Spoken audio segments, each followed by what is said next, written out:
স্বাগত জানাচ্ছি পাবলিক টাইমসের নিয়মিত আয়োজন পাবলিক টকে। পাবলিক টকে আমরা মূলত সমসাময়িক বিভিন্ন বিষয় নিয়ে কথা বলি। আজকে আমরা কথা বলবো খুবই গুরুত্বপূর্ণ একটি বিষয়, বিশেষ করে ডি-ডলারাইজেশন, যা ডলার নির্ভরতা হ্রাসের যে বিষয়টি, সেই বিষয়ের নানা দিক নিয়ে আমরা কথা বলবো। এবং এই বিষয়ে কথা বলার জন্য আজকে আমাদের সঙ্গে স্টুডিওতে সংযুক্ত হয়েছেন রাজশাহী বিশ্ববিদ্যালয়ের আন্তর্জাতিক সম্পর্ক বিভাগের অধ্যাপক ডক্টর সৈয়দ আব্দুল্লাহ আল মামুন চৌধুরী। তিনি মূলত যুক্তরাষ্ট্র ও দক্ষিণ এশিয়ার রাজনৈতিক ও নিরাপত্তা বিশেষজ্ঞ হিসাবে কাজ করেন। সুপ্রিয় দর্শক মন্ডলী, চলুন আমরা আমাদের অতিথির কাছে চলে যাই। জি, হ্যালো, আসসালামু আলাইকুম, কেমন আছেন? জি, ওয়ালাইকুম আসসালাম, আলহামদুলিল্লাহ ভালো আছি। আপনি ভালো আছেন? জি, ভালো আছি।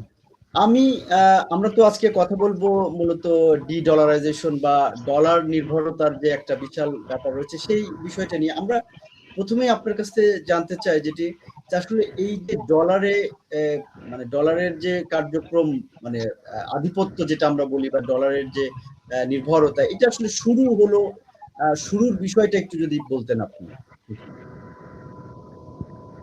মানে আপনি যেটা বলতে চাচ্ছেন যে ডলার আন্তর্জাতিক একটা সাধারণ মুদ্রা হিসেবে কিভাবে শুরু হলো আর কি, জি, ব্যবসা বাণিজ্যের বিনিময় মাধ্যম হিসেবে।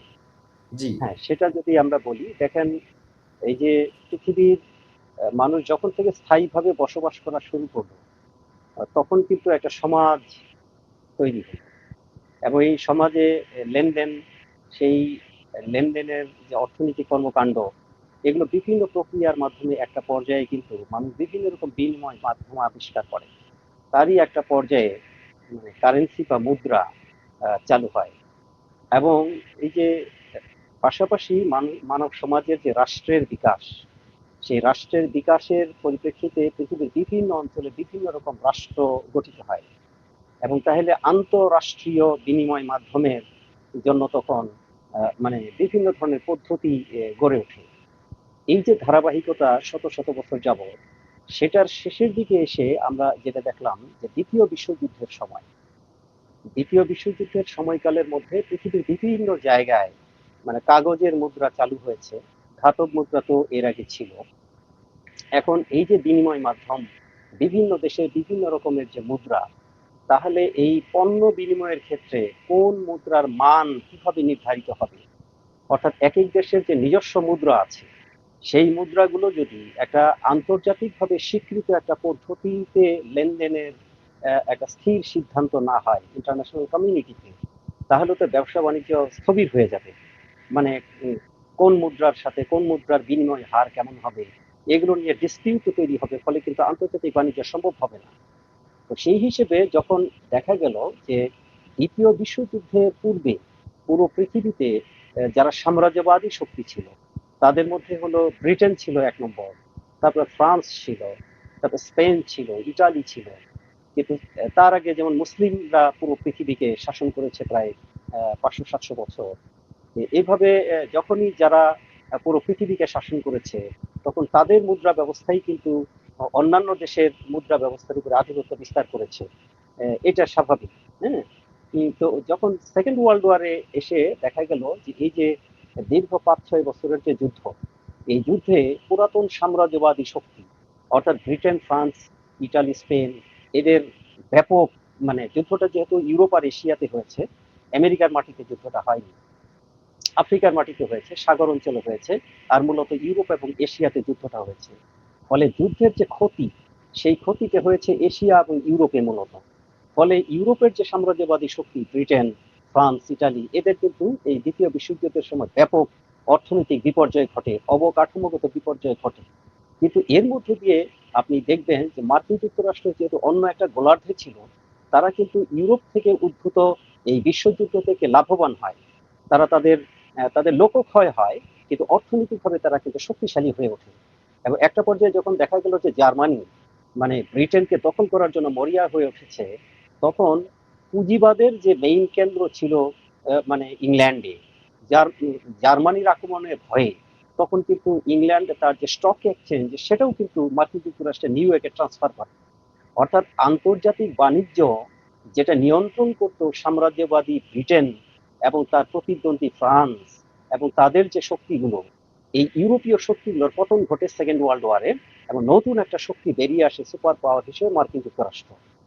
এবং এই দ্বিতীয় বিশ্বযুদ্ধের মাঝখানে যখন এই যে মিত্রপক্ষ এবং অক্ষ শক্তি, দুইটা শক্তির মধ্যে যে যুদ্ধ হয়, যখন এটা স্পষ্ট হয়ে যায় যে মিত্রপক্ষ জয়লাভ করতে যাচ্ছে এবং জার্মানি হয়তো আর টিকে থাকতে পারবে না, তখন এই যে পুরো পৃথিবীতে যে ধ্বংসযজ্ঞ হলো, এর ফলে যে মানে ব্যবসা বাণিজ্য ধ্বংসপ্রাপ্ত হলো, এইটাকে আবার মানে পুনর্গঠন করে আন্তর্জাতিক বাণিজ্যকে একটা মানে শৃঙ্খলার মধ্যে আনার জন্য 1944 সনে মার্কিন যুক্তরাষ্ট্রের ব্রেটন উডস, মানে নিউ হ্যাম্পশায়ারের ব্রেটন উডসে একটা সম্মেলন হয় 44টা দেশের, অর্থাৎ মিত্র পক্ষের এবং মিত্র পক্ষকে সমর্থন করে এরকম 44টা দেশ সেখানে মিলিত হয় এই উদ্দেশ্যে যে এই যুদ্ধ পরবর্তী বিশ্ব ব্যবস্থাটা কেমন হবে, এই যুদ্ধ পরবর্তী বিশ্বের যে অর্থনৈতিক কর্মকাণ্ড, লেনদেন, এগুলো কিভাবে হবে।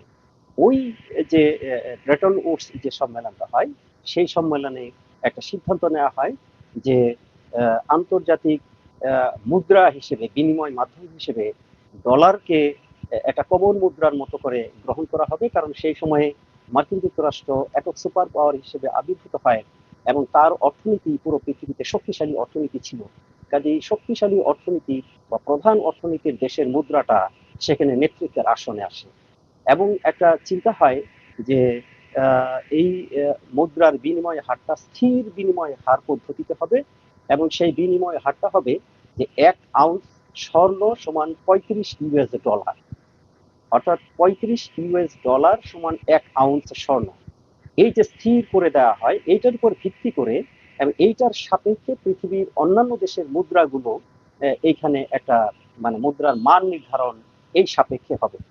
ফলে দেখা যায় যে ওই ব্রেটন উডস সম্মেলনের মাধ্যমে পৃথিবীর 44টি দেশ, যারা মিত্রপক্ষ, যারা সেকেন্ড ওয়ার্ল্ড ওয়ারে জয়লাভ করতে যাচ্ছে, তারা এক ধরনের একটা আন্তর্জাতিক চুক্তিতে উপনীত হয় যে এরপরে কমন মুদ্রা মানে যেটা হবে এবং যার উপর ভিত্তি করে অন্য মুদ্রাগুলোর মুদ্রাস্ফীতি বা অন্য কিছু নির্ধারিত হবে, সেটা হবে ডলার।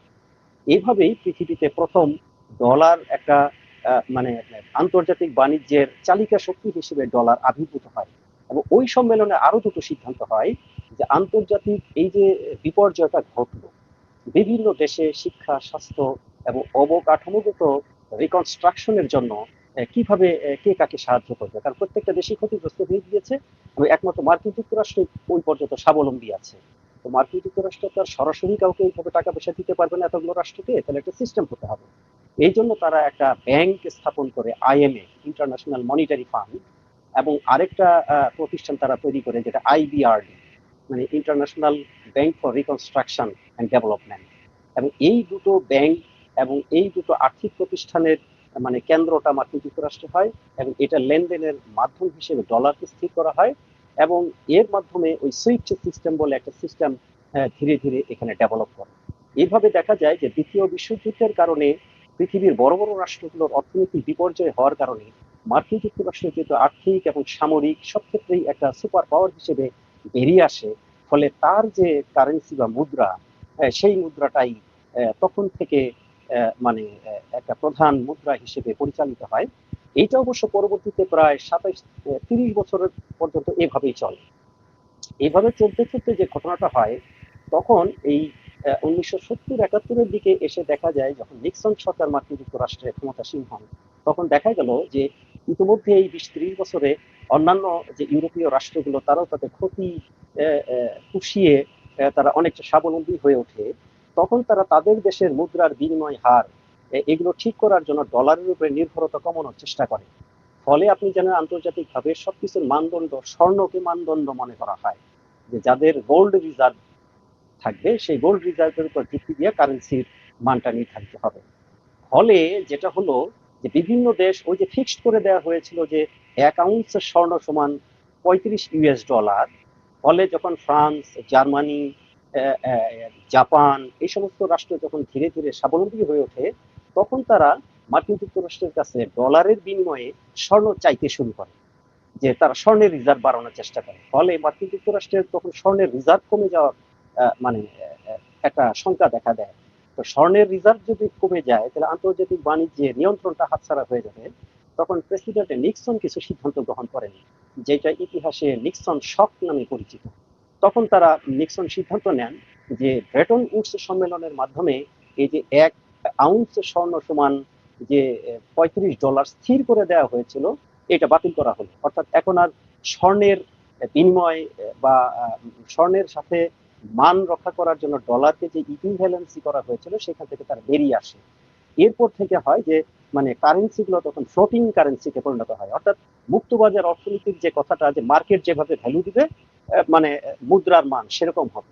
এতদিন যেরকম ফিক্সড করে দেওয়া হয়েছিল যে ডলারটা প্রধান, 1 আউন্স স্বর্ণ সমান $35, এইটার ভিত্তিতে বিভিন্ন দেশের মুদ্রার মান, মুদ্রাস্ফীতি নির্ধারিত হবে। কিন্তু এতে যখন স্বর্ণের রিজার্ভে মার্কিন যুক্তরাষ্ট্রের চাপে পড়ে গেল, তখন তারা এটাকে উইথড্র করে তারা বললো যে না, স্বর্ণের মানের সাথে ডলারকে এভাবে আর ফিক্স করে আমরা এটা মানবো না, এখন থেকে স্বর্ণের সাথে ডলারের এটা চলবে না।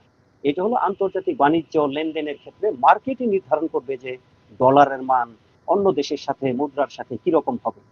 এই কম্পিটিশন যখন উইথড্র করে দিল, তার ফলে ডলারের মানে মান বা নেতৃত্ব আরো শক্তিশালী হয়ে গেল। কারণ তখন আর মার্কিন যুক্তরাষ্ট্রের সেই বাধাটা থাকলো না যে তাকে স্বর্ণ দিতে হবে ডলারের বিনিময়ে। এভাবেই ধীরে ধীরে এখন পর্যন্ত আমরা দেখতে পাচ্ছি যে প্রায় 8 দশক যাবৎ ডলার একটা শক্তিশালী অবস্থানে আছে। আচ্ছা, এখন পর্যন্ত প্রায় পুরো পৃথিবীর 85% বাণিজ্য ডলারের মাধ্যমে লেনদেন হয়। এটাই আমরা দেখতে যেহেতু পাচ্ছি। আপনি বলছেন যে ডলারের মধ্যে মানে লেনদেন হয়, কিন্তু আমরা যেটা বলছি যে বিশ্ববাজার ডলার নিয়ন্ত্রিত, এই যুক্তরাষ্ট্র কিভাবে এই ডলার ভিত্তিক লেনদেনের যে বিশ্ব নিয়ন্ত্রণটা এটা আসলে কিভাবে করে, সেটা যদি একটু বলতেন আর একটু বিস্তারিত। মানে জিনিসটা খুব সহজভাবে যদি আমরা ব্যাখ্যা করি, আপনি একটা পাড়াতে যদি থাকেন, পাড়াতে ওই সমাজে কিছু মানুষ থাকে, সেখানে বিয়ে শাদী, আপনার পারিবারিক অনুষ্ঠান, খেলাধুলা, লেখাপড়া সবকিছু মিলে কিন্তু সমাজের কিছু নিয়ম কানুন থাকে। ওই নিয়ম কানুনটা যখন আপনারা একবার করে ফেলেন, তখন কিন্তু চট করে ওই নিয়ম কানুন থেকে বেরিয়ে আসতে পারেন না। এখন নিয়ম কানুনটা যখন আপনি করে ফেললেন, ওই নিয়মটা করার সময় ওই পাড়াতে যারা বড়লোক ছিল আর যারা দরিদ্র ছিল, তাদের মধ্যে যে সম্পদের গ্যাপ, এই গ্যাপটা কিন্তু খুব দ্রুত মানে সিমিলারিটি করা সম্ভব হয় না। 1 জেনারেশনে বা 2 জেনারেশনে হয় না। যারা গরিব ছিল তখন তাদেরকে লেখাপড়া করে, ছেলে পেলের চাকরি বাকরি করে, টাকা পয়সা কামাই করে তারপরে বড় লোক প্রতিবেশীর সমকক্ষ হতে হয়। চট করে কিন্তু হওয়া যায় না। কিংবা ওই পাড়ার মধ্যে যারা গরিব আছে সবাই মিলে একসাথে গ্রুপ করেও যদি বলে যে ওই বড় লোকদের সাথে মিশবো না, তাইলেও হবে না। কারণ তারা আগে থেকে বড় লোক থাকার কারণে ওই সমাজের যে নেতৃত্বের বিভিন্ন জায়গাগুলো তারা দখল করে ফেলেছে, দখল থেকে তাদেরকে উচ্ছেদ করা এত সহজ নয়। ঠিক সেরকমই এই ব্রেটন উড সম্মেলনের মাধ্যমে সেকেন্ড ওয়ার্ল্ড ওয়ারের পরে যে নতুন বিশ্ব ব্যবস্থা চালু হবে, একটা জাতিসংঘ প্রতিষ্ঠিত হলো, IMF প্রতিষ্ঠিত হলো, IBRD প্রতিষ্ঠিত হলো, জাতিসংঘের মাধ্যমে বিভিন্ন ধরনের আর্থিক প্রতিষ্ঠান তৈরি হলো, ধাপে ধাপে জাতিসংঘের মাধ্যমে বিভিন্ন অর্থনৈতিক কনভেনশন তৈরি হলো। এই কনভেনশন গুলো কিন্তু এই যে 44টা দেশ সহ বিশ্বের অন্যান্য দেশগুলো কিন্তু মেনে নিল।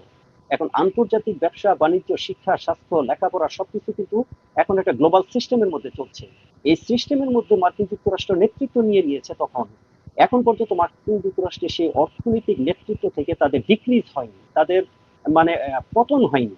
কাজেই ক্রমেই তারা কিন্তু তাদের জিডিপিটাকে ঠিক রেখেছে, তাদের মূল্যস্ফীতিটাকে ঠিক রেখেছে, তাদের লেখাপড়া, সায়েন্স, টেকনোলজি ঠিক রেখেছে। অর্থাৎ তারা কিন্তু ক্রমাগত ভাবে ডেভেলপমেন্টের মধ্যেই যাচ্ছে। শিক্ষা, স্বাস্থ্য, টেকনোলজি, তাদের সাথে কিন্তু কম্পিটিশনে অন্যান্য জাতি চেষ্টা করছে, কিন্তু মার্কিন যুক্তরাষ্ট্রের শিক্ষা, স্বাস্থ্য, সামরিক, বেসামরিক এবং তাদের যে গ্লোবাল সিস্টেমের মধ্যে যে বিভিন্ন জায়গায় মেকানিজম করা আছে, এগুলোকে চ্যালেঞ্জ করবার মতো অল্টারনেটিভ শক্তি কিন্তু পুরো পৃথিবীতে এখনো তৈরি হয়নি।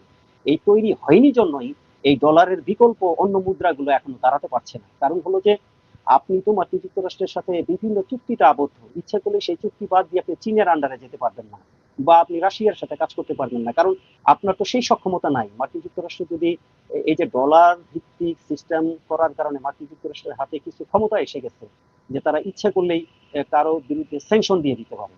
মার্কিন যুক্তরাষ্ট্র যদি বলে, যেমন ইরানকে 1980 দশকের পর থেকে স্যাংশন দিয়ে রেখেছে যে তার সাথে কেউ বাণিজ্য করতে পারবা না, এটা করতে পারবা না, সেটা করতে পারবা না, করলে তোমার এটা ক্ষতি হবে, ফলে কিন্তু অন্যেরা করতে পারছে না। এমনকি বর্তমানে আপনি দেখেন ডোনাল্ড ট্রাম্প এই যে পুরো পৃথিবীতে শুল্ক আরোপ করছে, এটাকে চ্যালেঞ্জ কেউ করতে পারছে না। কেন করতে পারছে না? কারণ হলো যে মার্কিন যুক্তরাষ্ট্রের যে ভলিউম অফ ইকোনমি এবং তার যে পুরো পৃথিবীতে যে বিভিন্ন রকম সেট আপ সেকেন্ড ওয়ার্ল্ড ওয়ারের পরে ধাপে ধাপে ডেভেলপ হয়েছে, এই টোটাল সেট আপকে অল্টার করার মতো বিকল্প শক্তি এখনো তৈরি হয়নি। ফলে কন্টিনিউয়াসলি তাদের কাছে আমাদেরকে এটা সারেন্ডার করতেই হচ্ছে, যে এটা পারা সম্ভব হচ্ছে না। এখন যদি বিকল্প শক্তি দাঁড়িয়ে যায় জি, আমি তখন সেটাই হয়তো জানতে বা চাচ্ছি যে আসলে বিকল্প শক্তি গড়ে তোলা সম্ভব কিনা, অর্থাৎ ডি ডলারাইজেশনটা আসলে সম্ভব কিনা, এটা আদৌ সম্ভব কিনা এখন। হ্যাঁ, এটা সম্ভব কিনা সেটা অনেকগুলো ফ্যাক্টরের উপর নির্ভর করছে। আপনারা লক্ষ্য করেছেন ইতিমধ্যেই ডি ডলারাইজেশন অর্থাৎ ডলারের উপর নির্ভরতা কমানোর জন্য প্রক্রিয়া কিন্তু অলরেডি শুরু হয়েছে। কারণ সেকেন্ড ওয়ার্ল্ড ওয়ারের সময় যারা অর্থনৈতিকভাবে বিপর্যস্ত ছিল তখন বাধ্য হয়ে তারা মার্কিন যুক্তরাষ্ট্রের নেতৃত্বটা মেনে নিয়েছে। কারণ তাদের অর্থনৈতিক পুনর্গঠনের জন্য ঋণ দরকার, টাকা দরকার, সম্পদ দরকার। এই সম্পদগুলো তাদের নেই, ফলে মার্কিন যুক্তরাষ্ট্রের কাছে তাদেরকে ঋণ নিতে হয়েছে, সম্পদ নিতে হয়েছে।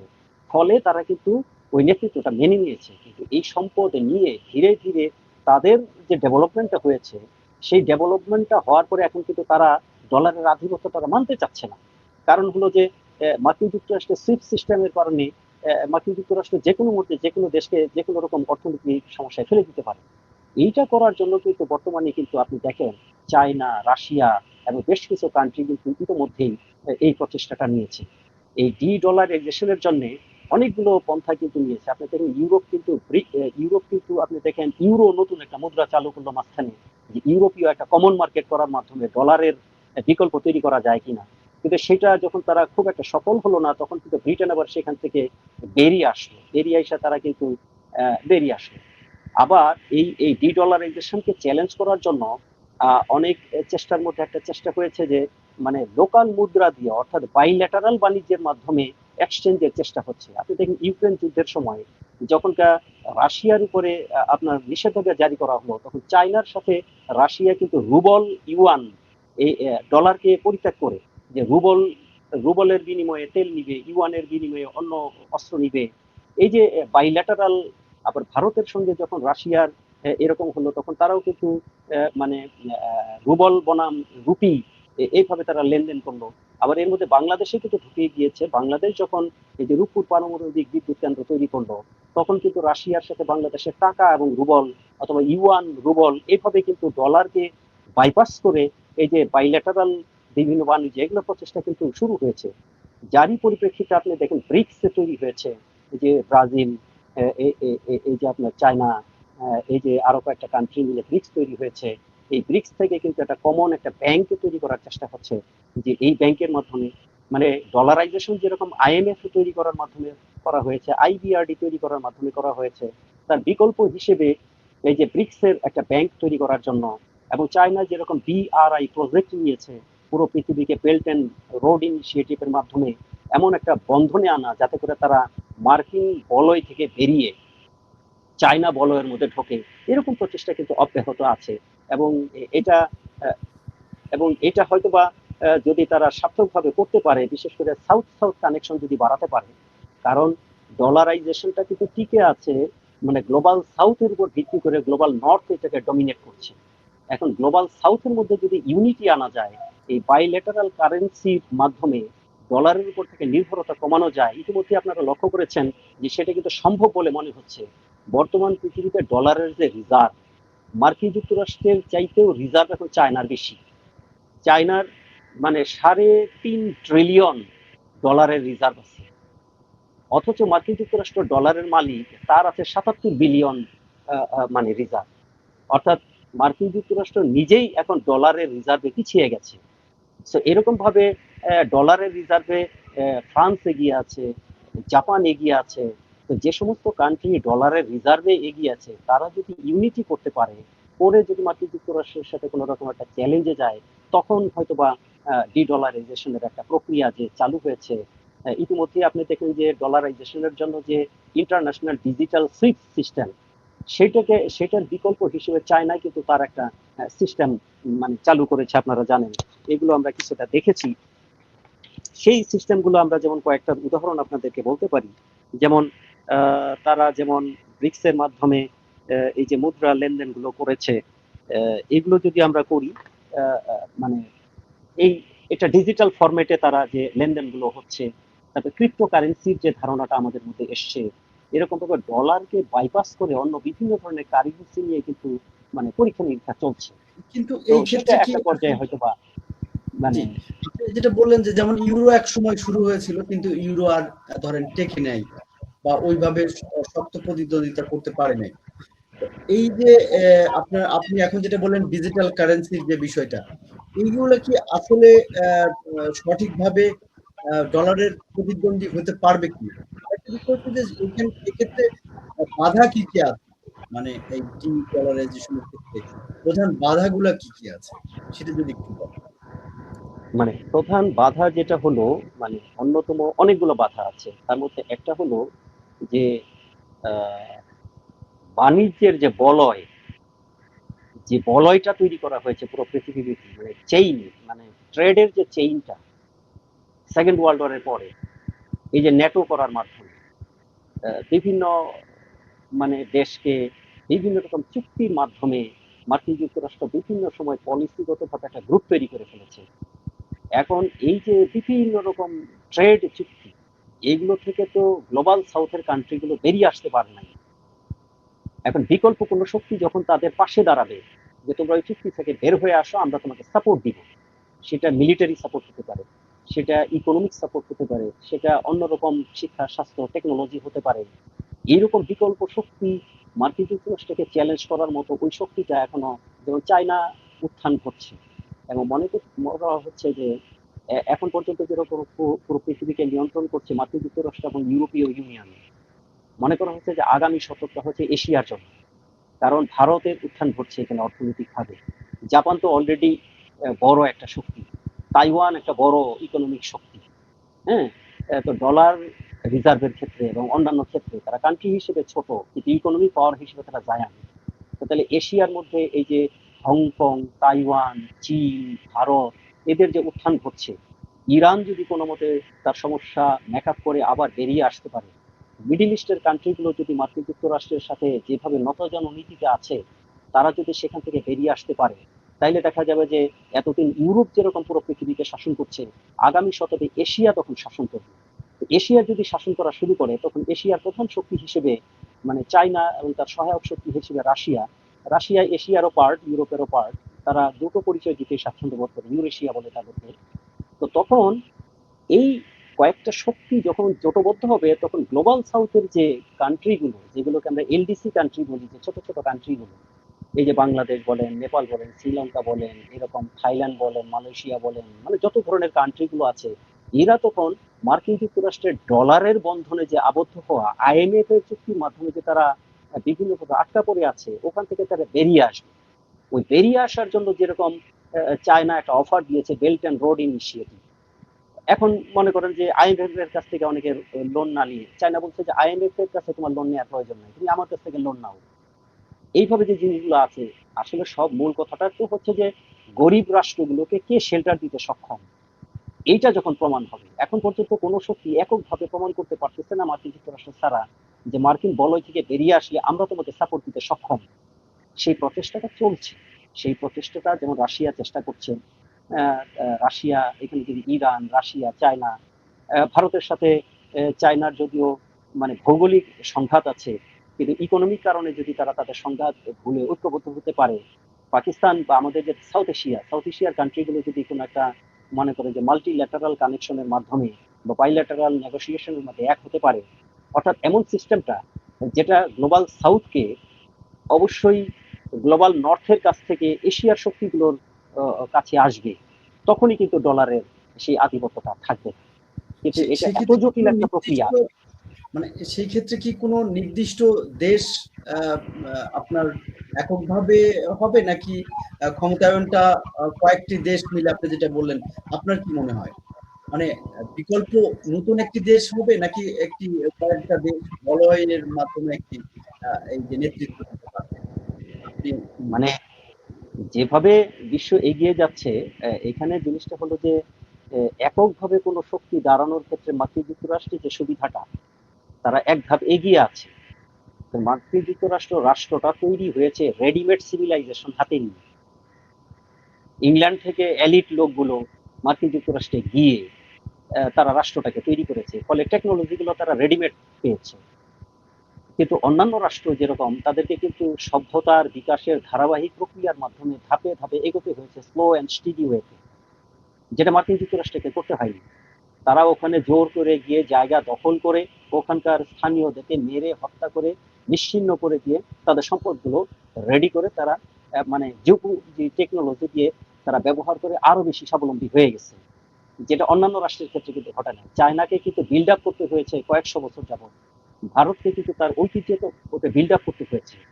সো এই জন্য মানে মার্কিন যুক্তরাষ্ট্রের যে সুবিধাটা, পাশাপাশি তারা একটা অন্য গোলার্ধে বসবাস করে, এবং গত 100 বছরে যত যুদ্ধ হয়েছে, মানে আমেরিকার স্বাধীনতা যুদ্ধ যদি বাদ দিই এবং তাদের একটা গৃহযুদ্ধ যদি বাদ দিই, বাকি কোনো যুদ্ধের ধকল তাদেরকে সহ্য করতে হয়নি, তাদের মাটিতে কোনো যুদ্ধ হয়নি, ধ্বংস হয়নি। তো সেই হিসেবে গ্লোবাল পলিটিক্সটা যদি এশিয়ান কান্ট্রিগুলো বুঝতে পারে যে মানে ইউরোপীয় পাওয়ার এবং মার্কিন যুক্তরাষ্ট্র এশিয়া এবং গ্লোবাল সাউথকে কিভাবে নিয়ন্ত্রণ করে, এইখানে বুঝে যে তারা যদি গ্লোবাল পলিটিক্স থেকে বেরিয়ে আসে বলতে তারা যদি এই বলয়ে আসে, তাইলে আমার মনে হয় যে এখানে চায়না এবং রাশিয়ার সেই জায়গাটা দখল করার একটা সুযোগ আছে। সেক্ষেত্রে চায়নার সুযোগটা বেশি, কিন্তু চায়নার আবার সমস্যা হলো তার জনসংখ্যা অত্যাধিক। তার এত বেশি জনসংখ্যা, সেই জনসংখ্যার যে চাহিদা সেটা মেটানোর জন্য তাকে তার রিসোর্স গুলো বাইরে থেকে নিতে হয়। মার্কিন যুক্তরাষ্ট্রের যেরকম রিসোর্স গুলো তার নিজের যথেষ্ট আছে, তারপরেও সে বাইরের রিসোর্স নিয়ে তার রিসোর্স গুলোকে রিজার্ভ হিসেবে রাখে। মার্কিন যুক্তরাষ্ট্রের নিজের যত তেল আছে, অন্য কোনো কান্ট্রির তেল তার প্রয়োজন নাই, ওটা দিয়ে সে চলতে পারবে, কিন্তু তারপরে সে বিশ্বের তেলগুলোকে নিয়ে খরচ করে তারটাকে রিজার্ভ রাখে। কিন্তু চায়নার কিন্তু তার সমস্ত তার যে ইনফ্রাস্ট্রাকচার এগুলোকে চালু করার জন্য তাকে কিন্তু তেল সংগ্রহ করতে হয় বাইরে থেকে। তো এই যে মানে রাশিয়ার আবার এই সমস্যাটা কম, রাশিয়ার নিজস্ব রিসোর্স অনেক বেশি। তো এই যে মানে এই জিনিসগুলো যদি চায়না কাভার করতে পারে, তাহলে খুব মনে হচ্ছে যে চায়না আগামী শতকে বা খুব শীঘ্রই হয়তো বা চায়না আরো বুমিং করবে, এবং তার সাথে যদি রাশিয়া একত্রিত হয় তাহলে হয়তো বিকল্প শক্তি হিসেবে তারা দাঁড়িয়ে যাবে, এবং গ্লোবাল সাউথ যদি তাদের নেতৃত্বে চলে আসে তখন বাধ্য হয়ে মার্কিন যুক্তরাষ্ট্রের ব্যবসা বাণিজ্য ধস নামবে। এই যে আপনি দেখেন যে ডোনাল্ড ট্রাম্প যে এত শুল্ক নির্ধারণ করছে সবার প্রতি, এটা কিন্তু ইন্ডিকেট করে যে মার্কিন যুক্তরাষ্ট্রের অর্থনীতি একটা বিরাট ঝুঁকির মধ্যে আছে। তারা কিন্তু এত শুল্ক নির্ধারণ করে আসলে তাদের ডলারের রিজার্ভ বাড়ানোর চেষ্টা করছে, কারণ ইতিমধ্যেই তাদের ডলারের রিজার্ভ কিন্তু অন্যদের হাতে চলে গেছে, তাইওয়ানের কাছে চলে গেছে, নিউজিল্যান্ডের কাছে চলে গেছে, ফ্রান্সের কাছে চলে গেছে, চায়নার কাছে চলে গেছে, যেখানে চায়না এখন 3.4 ট্রিলিয়ন মেবি, মানে 3.5 ট্রিলিয়ন রিজার্ভ, সেখানে মার্কিন যুক্তরাষ্ট্রের নিজেরই রিজার্ভ মাত্র 0.77। সো এটা তো তাদের জন্য শঙ্কার কারণ। এই শঙ্কার কারণ হচ্ছে তাদের পলিসিগত ত্রুটি। মার্কিন যুক্তরাষ্ট্রের বর্তমানে যে পলিসিগত ত্রুটি আছে, তারা সব জায়গায় যে সংঘাত বাঁধিয়ে দিচ্ছে, এই সংঘাতগুলো অস্ত্র বাণিজ্য যদি কোনোভাবে বন্ধ হয়ে যায় তাহলে কিন্তু মার্কিন যুক্তরাষ্ট্র একটা বিপদের মধ্যে পড়ে যাবে। এশিয়া যদি বুঝতে পারে যে তাদের যুদ্ধ বিগ্রহের মাধ্যমে শুধু মার্কিন যুক্তরাষ্ট্রের মানে ইকোনমি বুমিং হচ্ছে, তারা যদি নেগোসিয়েশনে আসে সংঘাত থেকে, তাহলেই কিন্তু মার্কিন যুক্তরাষ্ট্রের ইকোনমিকে ফাইট করা সম্ভব। এবং চায়না এই ক্ষেত্রে দেখবেন খুবই কৌশলগত, তারা কোনো যুদ্ধে জড়ায় না। জি জি। আচ্ছা, সেই ক্ষেত্রে ধরেন যখন শুরু হবে প্রক্রিয়াটি, বা যে যদি আমরা বলি যে প্রথমের দিকে কোন দেশগুলো বা কারা মূলত একটু বেশি সংকটে পড়তে পারে, আরেকটা বিষয় হলো যে এর কারণে কি আসলে যে লেনদেনের খরচ বলি আমরা, বা এই জিনিসগুলা কি আসলে কমবে ডি ডলারাইজেশনের কারণে, লেনদেন জনিত যেসব বিষয় এগুলো কি কমবে, এবং কোন দেশগুলো আসলে বেশি সাফার করতে পারে প্রাথমিক অবস্থায়, সেটা যদি একটু বলেন। আপনি দেখেন বিশ্বের যে কোনো পরিবর্তনে মানে দরিদ্র দেশগুলো, এটা মানুষের ছোট সমাজেও যেরকম যে কোনো পরিবর্তনের যে ধাক্কা, সেটা কিন্তু দরিদ্র যারা মানে লিমিটেড ইনকামের যারা তাদের উপরে পড়ে। এখনই যদি মনে করেন আমাদের দ্রব্যমূল্য বেড়ে যায়, আমাদের দেশে বড় লোকরা সেটা তাদের গায়ে লাগবে না, হয়তো খরচ বাড়বে কিন্তু সেটা তাদের তো সারপ্লাস আছে, কিন্তু দরিদ্ররা কিন্তু না খেয়ে থাকবে বা কোনো কিছু বিক্রি করবে, সম্পদ ডিপোজিট ভেঙে ফেলবে। তো এই গ্লোবাল সাউথের যে দরিদ্র দেশগুলো, ইনক্লুডিং বাংলাদেশ, আমি যেটা বলবো যে তারা তো চাপে পড়বেই, কারণ একটা নতুন অর্থনীতির সাথে খাপ খাওয়ানোর জন্য তাদের তো বিভিন্ন নেগোসিয়েশনে যেতে হবে। আমি কি মার্কিন যুক্তরাষ্ট্রের বলয়ে থাকবো নাকি চায়নাতে আসবো, এবং আহ, আসবো বললেই তো এমনি এমনি আসা যাবে না, প্রত্যেকেই তো একটা বাণিজ্যিক লেনদেনের মাধ্যমে আসবে, প্রত্যেকে যার যার স্টেট ইন্টারেস্ট দেখবে। তো সেই ক্ষেত্রে যে সমস্ত দেশের সম্পদ কম বা বিশেষ করে যে সমস্ত দেশে রাজনৈতিক স্থিতিশীলতা নাই, মানে পলিটিক্যাল স্টেবিলিটি নাই, দেশপ্রেমের অভাব আছে, নিজস্ব সোর্সের অভাব আছে, মানে রিসোর্সের অভাব আছে, সেই সমস্ত দেশ কিন্তু বিপদে পড়বে। আহ, মানে এটা শুধু ভৌগোলিকভাবে জিওগ্রাফিক্যালি সাইজে ছোট এরকম কান্ট্রি না। আমি বলছি যে তাদের শিক্ষা স্বাস্থ্য মিলিয়ে যে সমস্ত দেশে নেশন বিল্ডিং হয়নি, মানে তারা রাষ্ট্র তৈরি করেছে কিন্তু জাতি গঠন করতে পারে নাই। জাতির যেমন বাংলাদেশ এখন নেশন বিল্ডিং এর ক্রাইসিসে ভুগছে। আমরা একটার পর একটা খালি রাজনৈতিক সংঘাতের মধ্যে জড়িত হচ্ছি, আমাদের মধ্যে দেশপ্রেমের ঘাটতি দেখা দিচ্ছে, এবং আমরা বিভিন্ন রকম দলাদলিতে কেউ দেশের কথাটা যে চিন্তা করছি ওইভাবে মনে হচ্ছে না। ক্ষুদ্র ক্ষুদ্র ব্যক্তির স্বার্থে আমরা নানান ধরনের কাজ করছি। ফলে বাইরের যে কান্ট্রিগুলো তারা আমাদের ব্যবসা বাণিজ্যে ডমিনেট করছে। আমাদের নিজের দেশের ব্যবসায়ীরাই কিন্তু এগুলো ডমিনেট করতে পারতো। আমাদের যেমন ধরেন যে আমাদের পোর্ট আরেক দেশের কাছে দিয়ে দেওয়ার চিন্তা ভাবনা চলছে, কারণ কি আমাদের নিজের দেশের লোকেরা হয়তো ভালোভাবে চালাতে পারছে না। তো তাহলে এটা আমার জন্য লস, বাইরের দেশের কাছে দিয়ে দেওয়াটা লস, কিন্তু আমরা নিজেরাও তো আবার চালাতে পারছি না। তাইলে এই ধরনের একটা ক্রাইসিস তৈরি হচ্ছে যে তাহলে আমরা নিজেরাই চালাবো না বাইরে দিব। তো এই সিদ্ধান্ত তো এখন হওয়ার কথা না, আমরা তো আমাদেরটাই চালাবো, এটাই সিদ্ধান্ত। তো তাইলে যখন গ্লোবাল একটা ক্রাইসিস হবে তখন আমাদের মতো দেশগুলো বিপদে পড়ে যাবে, কারণ বড় বড় রাষ্ট্রগুলো তাদের ক্রাইসিস মিট আপ করার জন্য আমাদের উপরে তখন প্রেশার দিবে, নানান ভাবে আমাদেরকে ম্যানিপুলেট করার চেষ্টা করবে। আমরা অসহায়, তখন তাদের সেগুলো মেনে নিতে হবে। ফলে আমরা তখন একটা ক্রাইসিসে পড়বো। বাট যদি মানে নেশন বিল্ডিংটা স্ট্রং হয়, প্যাট্রিয়টিজম যদি থাকে, যেমন কোভিড-19 কে যেভাবে আমরা মানে মোকাবেলা করেছি, পৃথিবীর অন্যান্য যে কোনো দেশের চাইতে অনেকটা সাকসেসফুলি আমরা মোকাবেলা করেছি। এইভাবে তখন দেখা যায় যে কান্ট্রিগুলো ইউনাইটেড থাকবে, পলিটিক্যাল স্টেবিলিটি থাকবে, দেশপ্রেম থাকবে, এবং সরকারগুলো মানে যুগোপযোগী সিদ্ধান্ত থাকবে, ওই রাষ্ট্রগুলো ঠিকই অর্থনীতি মানে টিকে যাবে। যেমন 1997-98 এর দিকে যখন পুরো পৃথিবীতে অর্থনৈতিক ক্রাইসিস দেখা দিল, তখন পৃথিবীর অন্যান্য দেশগুলো যেভাবে ক্ষতিগ্রস্ত হয়েছে, বাংলাদেশ কিন্তু অতটা ক্ষতিগ্রস্ত হয়নি। তারা সেটা সয়ে নিতে পেরেছে। নিশ্চয়ই তাদের কিছু প্ল্যান প্রোগ্রামের কারণে সেটা হয়েছে, বা তাদের হয়তো গ্লোবাল কানেক্টিভিটির কারণে কিছু সাপোর্ট ছিল, সেই জন্য হয়েছে। যেটা স্ট্যাটিস্টিক যারা কাজ করেন, ট্রেড নিয়ে কাজ করেন, তারা হয়তো ভালো অ্যানালিসিস দিতে পারবেন আমাদের থেকে অনেক ভালো। তো আপনার প্রশ্নের জবাব হচ্ছে যে যেই দেশগুলো ছোট হোক বড় হোক, যাদের মধ্যে স্টেবিলিটি আছে, দেশপ্রেম আছে, এবং ডিসিপ্লিনড জাতি, তারা দরিদ্র হলেও এই ক্রাইসিস গুলো মিট আপ করতে পারবে।